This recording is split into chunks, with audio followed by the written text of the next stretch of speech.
¿Qué tal? Buenas, yo soy Javier Pícolo, trabajo en Ediung y estamos acá presentando la nueva serie de la colección Literaturas, la serie Letra Portátil, que se ha lanzado recientemente con 3 títulos.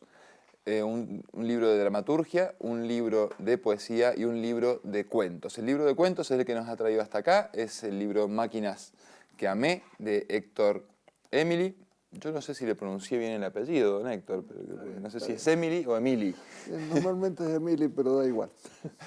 Normalmente es Emily, Sí. como Emilio, pero si no, por decirlo Eso de alguna forma. Y bueno, usted ha escrito este libro de relatos que nosotros le pusimos de nombre Máquinas que amé, aunque por ahí habían sugerido algunos que podríamos haberle puesto Máquinas que desarmé. Sí, es un amigo mío. Bueno, muy bien, don Héctor. Primero quería saber qué es lo que piensa, qué es lo que siente, ¿no? De pasar de escribir sus relatos en máquina, calculo que a máquina escribe. Un hombre de la técnica calculo que escribe a máquina. Sí. ¿Qué siente de pasar a ver esos relatos que usted escribió a máquina publicados en un libro? Bueno, digamos que nunca pensé que iban a llegar a un libro, sino que yo escribía porque me gustaba y escribía para la familia, para los amigos. Ahí en ese relato, en ese librito, están incluidos, diría que mis primeros cuentos. Incluso hay un cuento acá que se llama CAT 977, que es la historia de una cargadora Caterpillar que se estrenó en la obra del Carrizal, en la obra del dique El Carrizal. Yo trabajé allá desde el año 62 o 63 hasta que se terminó el dique, que fueron como 4 años, ¿no? Y ese tractor era, digamos, era un tractor auxiliar en realidad, una máquina que se ocupaba para cuando otra máquina no estaba disponible o para cargar y descargar camiones, todas esas cosas. Hasta que en un momento dado se rompió una de las topadoras grandes, se rompió un mando final y esa maquinita tuvo casi por obligación que reemplazarla. Y ahí descubrimos que era muy capaz para el trabajo que estaba haciendo, que ahorró muchas horas de máquina y además muchas horas de alquiler de máquina, que algunas eran bastante costosas, ¿no? Así que todo eso, que en ese momento lo viví, después me sirvió, agregándole, por supuesto, un poco de dramatismo, de puesta en escena, para hacer el primer cuento, que fue eso. Yo siempre creo que alguien que escribe es alguien que también lee. Bueno, sí, yo leo mucho, me gusta mucho leer. Y con respecto a eso, empecé, digamos, por una cuestión de familia, más que nada, ¿no?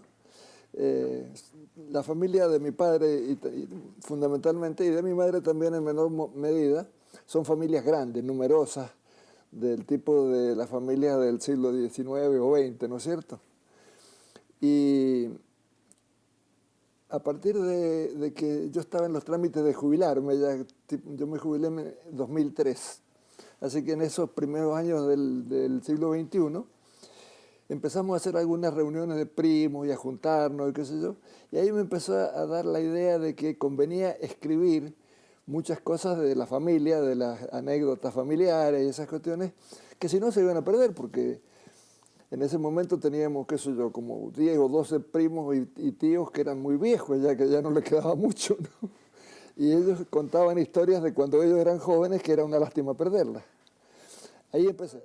En mi casa, cuando yo era niño, digamos, mi madre era muy lectora, pero una gran lectora. Y a todos los hijos, nosotros somos 4 hermanos, a todos nos inculcó ese afán por la lectura, ¿no?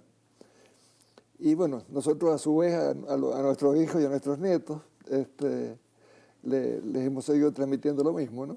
Ahora, con respecto a la selección de la lectura, no es es de leer lo que uno consigue, lo que cae a las manos lo leo. Básicamente casi todos los relatos, digo casi todos porque no son todos iguales, pero mantienen una estructura, como una parte de datos muy técnicos sobre cada máquina, y luego de repente aparece un protagonista, en este caso entiendo que es usted, pero más allá de la cuestión autobiográfica o no, es un protagonista literario, ¿no? Pero el comienzo del cuento parece una descripción de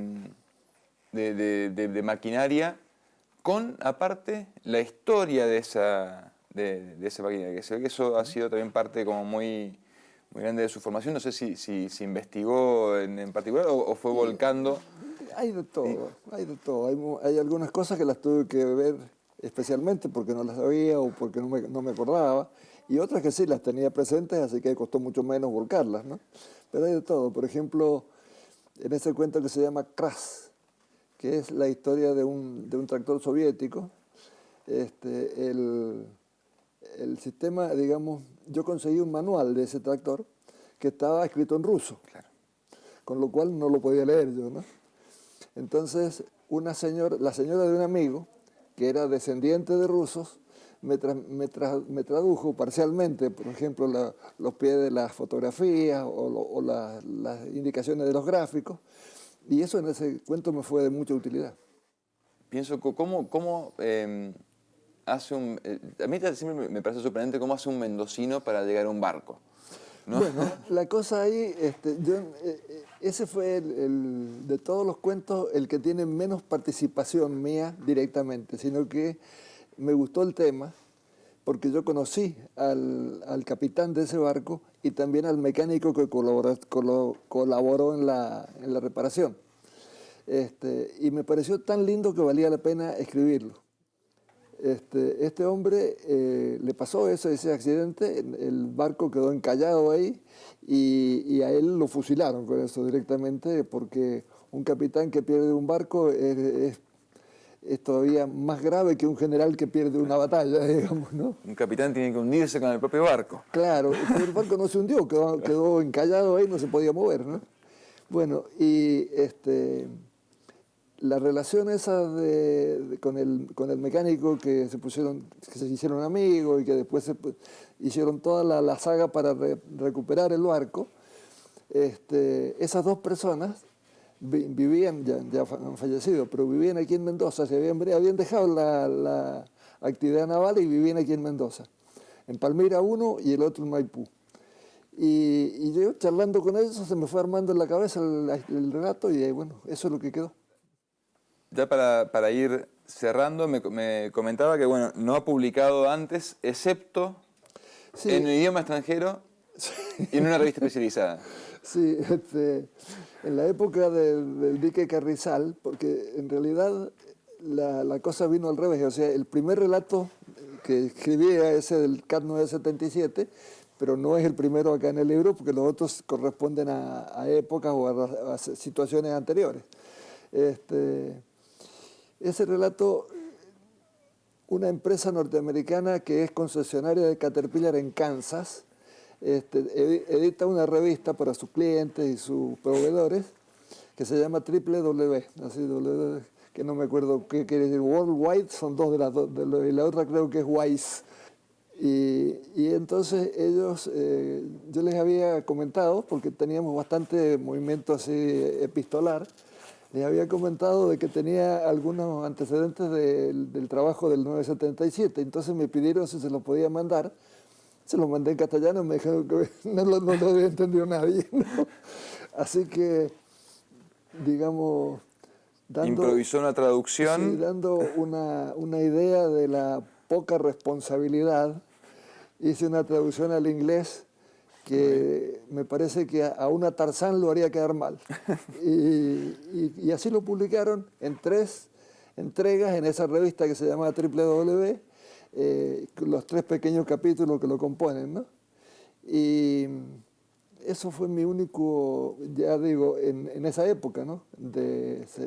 Sería año 1968, 70, por ahí. Bueno, CAT 977, Aclo Regal, La Estanciera, la Ford 1940, El Naufragio en el Fin del Mundo, La Historia Cúbica, la Rugby, que rugby. Vamos a dejar que los lectores entiendan que hay otro sentido de rugby aparte del claro, deporte. Sí. Todos ellos componen este libro Máquinas que amé, editado por Eddie Jung en la serie Letra Portátil de la colección Literaturas, que bueno, está disponible y esperamos que ahora se cumpla la otra parte del ciclo de escribir y editar, que es leer. Así que Claro. llegue a los lectores. Ojalá. Bueno, muchas gracias por todo. Yo soy Javier Piccolo, trabajo en Eddie Jung. Héctor Emily, autor de Máquinas que amé. Muchas gracias.